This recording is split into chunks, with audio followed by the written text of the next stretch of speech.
first 100 days, promises kept on day one. What President Trump signed today at the White House, the message he's now sending. And the showdown over the crowd size at the inauguration, what the White House is now saying tonight. But our intention is never to lie to you. Also tonight, suing the president, the first lawsuit filed against President Trump, claiming money from foreign governments for rooms at the Trump Hotel violates the Constitution. Brian Ross is standing by. The deadly nor'easter hitting at this hour, driving turning deadly. The Northeast in the bullseye tonight, winds 60 miles an hour. And at least 20 deaths now after tornadoes ripped through the South. The dramatic rescue tonight, the driver trapped in her burning car, and the one tool authorities say you should have. And Tom Brady's revenge, what will he say to Roger Goodell? And what was that coat? And important news tonight about women and a certain type of cancer. This is ABC World News Tonight with David Muir. Good evening. President Trump taking swift action today at the White House, signing several orders involving federal hiring and trade. These were promises made during the campaign. Tonight, what he signed and what it means. And after that contentious moment over the weekend, the White House press secretary presenting images of inauguration crowds side by side, furious with media reports, but then called out himself on the facts. Well, today he emerged again. No pictures with him this time. And what he's saying now. ABC's chief White House correspondent Jonathan Karl leading us off. Today in the Oval Office, President Trump making good on his campaign promise to pull out of a major trade deal with Asia, the Trans-Pacific Partnership. Great thing for the American worker, what we just did. And in a meeting with business leaders, Trump warned of a big new tax if any of them move jobs out of the country.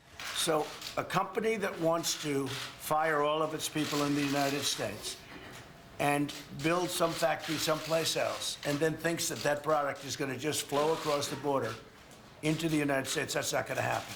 They're going to have a tax to pay, a border tax, a substantial border tax. The president also signed a federal hiring freeze and an order banning foreign aid to groups who provide abortion counseling.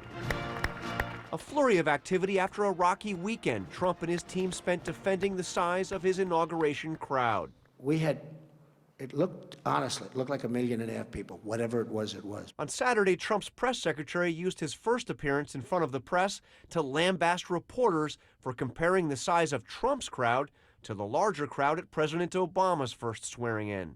This was the largest audience to ever witness an inauguration, period, both in person and around the globe. But Spicer got some facts wrong, including his claim that more people rode the Washington metro system on Trump's inauguration day than for Obama's 4 years ago. Trump's senior advisor Kellyanne Conway created a firestorm with her defense. Sean Spicer, our press secretary, gave alternative facts to that. Today, Spicer faced the press again.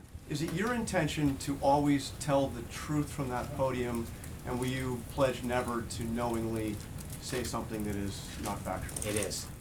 It's an honor to do this, and yes, I believe that we have to be honest with the American people. I think sometimes we can disagree with the facts. There are certain things that we may not fully understand when we come out, but our intention is never to lie to you, Jonathan. Spicer acknowledged getting some of the specifics wrong over the weekend, but he stood by the big claim. And do you stand by your statement that that was the most watched inaugural address? Sure, it was the most watched inaugural. When you look at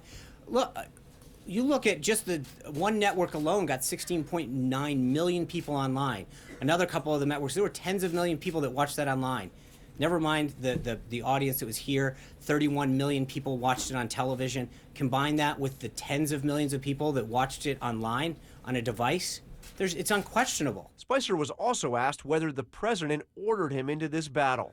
Did he tell you, Sean, I'm upset about this, I want you to come out? No, I'm not going to get into conversations that I have with the president. John, live at the White House tonight. And John, the president meeting this evening with leaders of Congress, then a one-on-one meeting with House Speaker Paul Ryan. And they're all well aware that 20 million Americans want to know what is the replacement for Obamacare. Well, that's a big one, David. 20 million that could potentially lose their insurance with the repeal of Obamacare. He's meeting with leaders, both Democrat and Republican, and in that one-on-one meeting with Paul Ryan, also needs to get into specifics about tax reform and his promises on infrastructure and jobs. A lot of big promises, David, but not a clear path yet on how to keep them. All right, John Karl leading us off tonight. John, thank you. We should also point out that on Wednesday, our exclusive interview with President Trump inside the White House. his first one-on-one interview since taking office. Nothing off limits. Tweet me your thoughts and questions. That's Wednesday, right here. We turn next tonight to a major development involving the Trump White House. One of President Trump's most controversial choices, Secretary of State nominee Rex Tillerson, just clearing a very important hurdle tonight after a key Republican senator who led the way with tough questioning now saying he'll support Tillerson. ABC's Mary Bruce on Capitol Hill tonight, face-to-face with Senator Rubio, trying to ask him what convinced him. Tonight, one of President Trump's most controversial nominees now headed for confirmation. Secretary of State nominee Rex Tillerson, the former CEO of Exxon, grilled by Trump's former rival, Senator Marco Rubio, over his close ties to Russian President Vladimir Putin. Is Vladimir Putin a war criminal? I would not use that term. Mr. Tillerson, do you believe that Vladimir Putin and his cronies are responsible for ordering the murder of countless dissidents, journalists, and political opponents? I do not have sufficient information to make that claim. None of this is classified, Mr. Tillerson. These people are dead. Rubio said he was disappointed, refusing to say how he would vote. But tonight, what convinced you? I laid it out today in writing. He's on board. I concluded that it would not be good for our country to unnecessarily delay or create unwarranted political controversy over this particular nomination. Two other Republican holdouts, Senators John McCain and Lindsey Graham, have come around on Tillerson, too. All right, Mary Bruce back on Capitol Hill tonight. Mary, the Senate expected to vote on Rex Tillerson as soon as next week, but as we're seeing, these confirmation hearings have been very slow.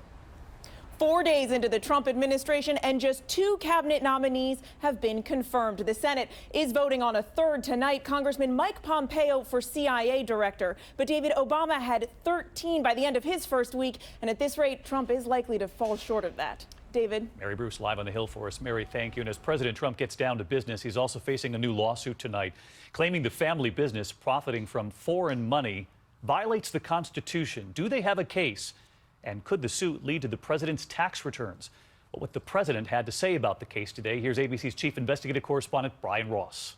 Mr. President. In one of the great product placement campaigns of all time, Donald Trump twice showed up at his new Washington hotel before being sworn in, complimenting himself on its design.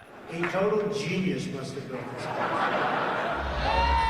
But tonight, just 2 days after the hotel dropped balloons saluting the inauguration, America's first billionaire president is already being sued over profits the hotel and other Trump businesses earn from foreign governments, triggering what's called the Foreign Emoluments Clause of the Constitution. You can be president of the United States or you can be a tycoon, but you can't try to do both at the same time. The president today scoffed at the lawsuit. Without merit. One of the goals of the lawsuit is to force Trump to release his tax returns, which he had promised to do once an IRS audit was completed. As soon as my routine audit's finished, I'll release my returns. I'll be very proud to. But now his aides say that may never happen. He's not going to release his tax returns. We litigated this all through the election. People didn't care. They voted for him. The president has said hotel profits from foreign governments will be given to the U.S. Treasury. And today, the White House revealed that the president last week resigned from all of his companies. So we see the paperwork right there. We heard the White House today say, just as you pointed out, he has resigned from his companies.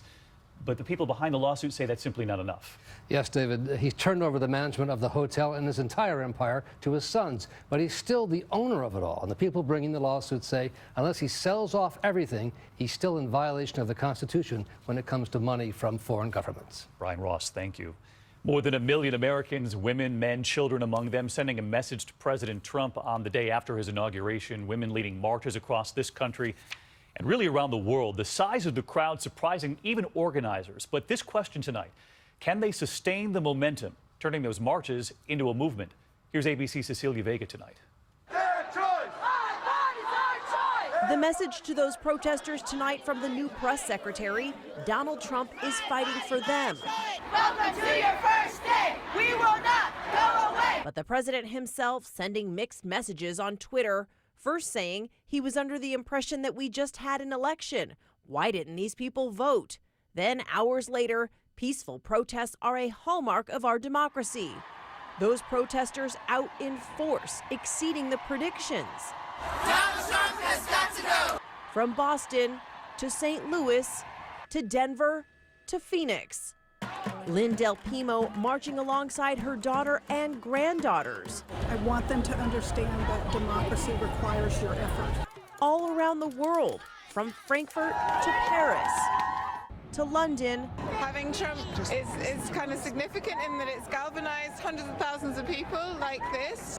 And at the center of it all, right there in the shadow of the White House, 500,000 marchers. And this sign, "I'm with her." We are a movement. It's like we're not going to be stopped. And Cecilia Vega with us live tonight. And Cecilia, so many families out there marching for different reasons. What are you hearing from organizers tonight about whether or not they can sustain this? Well, David, they are hoping that this turns into a movement. They say they hope that with worldwide protests, that might inspire local action right here at home. David. Cecilia Vega in Washington for us. Cecilia, thank you. We do move on now tonight to the extreme weather from coast to coast at this hour. And tonight, a major coastal storm battering the Northeast. Dangerous winds already turning deadly on the roads. And this window washing platform, look at this, blown around by high winds. That's Jersey City, New Jersey. There are travel disruptions for millions at this hour, and ABC's Lindsay Janis is in Belmar along the New Jersey shore. Tonight, ferocious winds and heavy rain bearing down on the Northeast. The storm peeling the roof off this building in New Jersey. I think it's miserable right now. You'd almost rather snow. The wind can really be brutal. Gusts up to 60 miles per hour, taking down traffic lights. Here in Belmar, New Jersey, they're hoping that man-made dunes like this one will keep the storm surge out of the town. But as you can see, these waves are already breaching this dune. Farther inland, trees crashing onto homes in Pennsylvania. In Philadelphia, one man killed by a falling sign at this car lot. Downed wires temporarily suspending service on part of Amtrak's Northeast Corridor. Tracks in Hoboken, New Jersey, underwater. Hundreds of flights now delayed across the region. Tens of thousands without power. And in New York, officials urging residents to stay off the roads. David, we are in the heart of this storm right now. These powerful winds and blinding rain are making it a dangerous commute for millions of people tonight. David? All right, Lindsay, thanks. We know it's moving northward and up through New England. Let's get to Chief Meteorologist Ginger Z. She's out in the rain tonight as well, live here in New York City, tracking it all for us. Hey, Ginger. Hey there, David. We've already seen a 46-mile-per-hour wind gust right here in New York City at Central Park. But let's get to the map, because interior New England and parts of western New York even are going to see snow with this. It's already starting to transition over. Ithaca, for example, could see 4 to 8 inches in that winter storm warning. The coastal flooding all there. What I wanted to do is take you right into the future cast for the overnight. So the radar you see expresses exactly what's happening. The heavy rains that'll be for Rhode Island and Massachusetts, anywhere coastal, but inland it'll transition over that snow and slick mess. Gusts, David, are going to top 40 to even in some places in eastern Long Island over the Twin Forks, 70 miles per hour. Right, so stay off the roads if you can. Ginger Z with us tonight. Ginger, thank you. And now to the major tornado outbreak in the Deep South. 30 reported twisters from Louisiana to South Carolina. At least 20 people killed, thousands of homes destroyed. One twister ripping through parts of Georgia, stripping the trees here, overturning homes. An hour away, this woman and her baby walking through the wreckage of a farm. ABC's Gio Benitez is in Georgia tonight. Tonight, a desperate search for the missing in the rubble. The massive devastation seen from the sky. From Mississippi to Georgia, 30 reported tornadoes over the weekend. One of the hardest hit areas, Albany, Georgia. I think that's a tornado. A tornado barreling through, leaving at least 4 dead. And still missing tonight, a 2-year-old who officials say was swept away during the tornado. We have a lot of people that have been separated from their families, that have no homes, no food, no warmth, and no hope. It happened so fast. All you heard was shh, and then the noise, and then everything just started coming down. At least 20 people killed across the South. But in the midst of this nightmare, perhaps one bright moment. Your kitten was missing? Lashery Richardson finds her missing cat. What do you do now? Take it one day at a time. Yeah. That's all we can do. And David, just take a look behind me. There is so much rebuilding to be done here, but everyone here tells us what's most important are lives, and they want all of those missing to be found safe. David? Gio, thank you. And in the West tonight, flood watches for the California coast and winter weather advisories in at least 11 states. Days of heavy rain causing this mudslide in L.A., a piece of the hill right there, sliding down toward that car, moving it right into the street. Flash flooding in the hills east of the city, washing away this truck. Rescuers floating a raft over to it. The couple inside climbing out through the window. An encouraging headline tonight. Former President George H.W. Bush is out of intensive care now. This new picture tonight, his wife Barbara by his side, both of them hospitalized in Houston. Mrs. Bush is going home today. Their doctor saying they are anxious to be released because they got plans. I think Mrs. commented to me, you need to get us out of here and tuned up because we've got to host that Super Bowl. That's right. They had a Super Bowl party. Mr. Bush could go home as early as Friday. And of course, we're pulling for the former president. There was still much more ahead on World News Tonight this Monday. The fiery rescue, the driver trapped in her burning car. And look at this, the police officer desperately trying to smash the window to try to get her out. The one tool authorities say you should have in your car. The deadly plane crash, the images coming in tonight in this country, the plane bursting into smoke and flames, emergency crews on the scene. And emerging from the avalanche after days of searching, the tiny faces of hope tonight. And there were several of them. We'll be right back.